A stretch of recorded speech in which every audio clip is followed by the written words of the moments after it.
I think it's an unusual film. I think it'll look different to most films. I mean, Fatima's stance was far beyond just family values. She was standing up for society.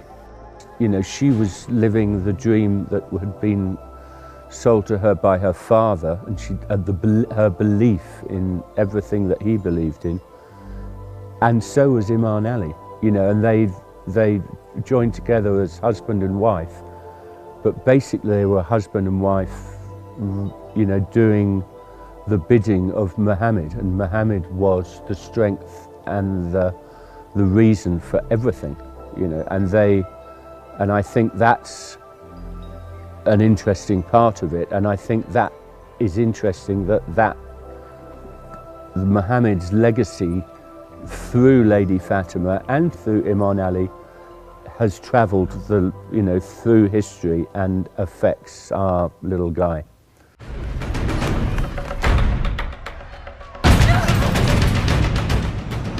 It's sad because my character Laith, because he lost both parents, while Bibi, the grandma, is telling the story. The Lady Fatima is the same because the mum is called Fatima, and while it reminds the character of the mum because they have the same name, and a few times he has to do loads of crying.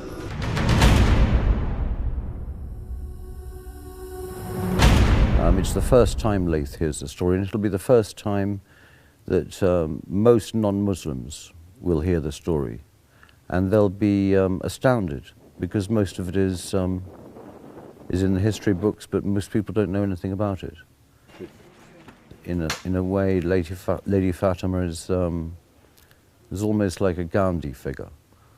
She's completely transfixed with the idea of doing absolutely the right thing. With my father no longer here to lead us, evil is with those who will extinguish the light of truth. I think the historical story is very dark indeed. And the only thing that you can really draw from it is the principles and morals and ethos of Muhammad, Lady Fatima, and Imam Ali in the face of, you know, obvious adversity. And action. I had an idea in my mind that the ancient times were, you know, in the terrain that they were. It was in the desert type thing. So I wanted a warm feel. And John and I had many discussions, and then he told me about an artist that we used for inspiration, and it was very much like on the route that I was thinking, and he and I spoke about it at length, and that's what we ended up going the route that we did on the rooms, and then we both collaborated on the modern day, and we both had the same idea that the modern day stuff in Mosul and around there would be much harder, colder, desaturated, so that we had the complete contrast between the two periods in history. Cut! Action!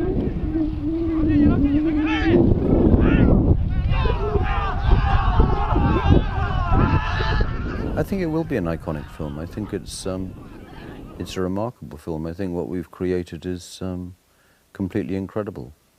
I couldn't believe what Kez was able to do with the sets. And when I first came out to Georgia, I was looking at various sets, sort of wondering how on earth we could create this. Unfortunately, we brought together a very, very, very talented team. And John was able to corral them and push them into creating this amazing film. I mean, Medina was a place of beauty. It was absolutely amazing. Yes, of course it was a nightmare to film this going wrong and that going wrong, but that always happens. the wind and the rain, and it's not supposed to rain in the desert. But, you know, we survived everything. And then taking parts of the town and recreating Baghdad. It was just wonderful work that the production team achieved. The set dressing team, the art department, everybody. It was remarkable, and so we did things like Mecca, where we had the Kaaba. That was that's all the surround around it.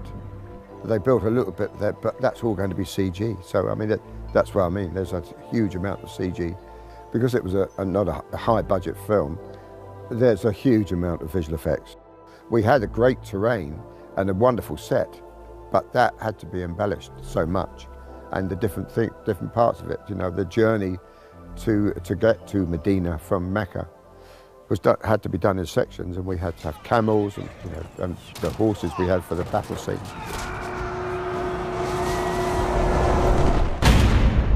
Each take that we had to do for each shot had to be reviewed and confirmed by His Eminence, who's the religious authority and who's giving the approval for this film for all the religious elements that are involved. And it was just an amazing collaboration. I think the collaboration, intense though it was between us and him, was and will be the making of this film. I couldn't have done it without that input. It would have been impossible. And Light and Kingdom were adamant that everything should focus on the ancient story. They were completely transfixed with ensuring that we did everything accurately according to their historical records, and that's what we attempted to do. We had a live stream set up between London and to the shooting place, and we had His Eminence and the team of other consultants that were with him, who were reviewing all the shooting of each scene that we had to do to make sure that it's within the religious guidelines, religious restrictions, and making sure that each shot that we did had the approval to flow on normally and make us achieve the amazing results now. In addition to that, we worked very closely with our visual effects supervisors during the shoot, and we managed actually to develop something special so that the holy personalities were not represented by any individual. So with the latest technology, we were able to achieve this through a unique synthesis of actors, in-camera effects and lighting.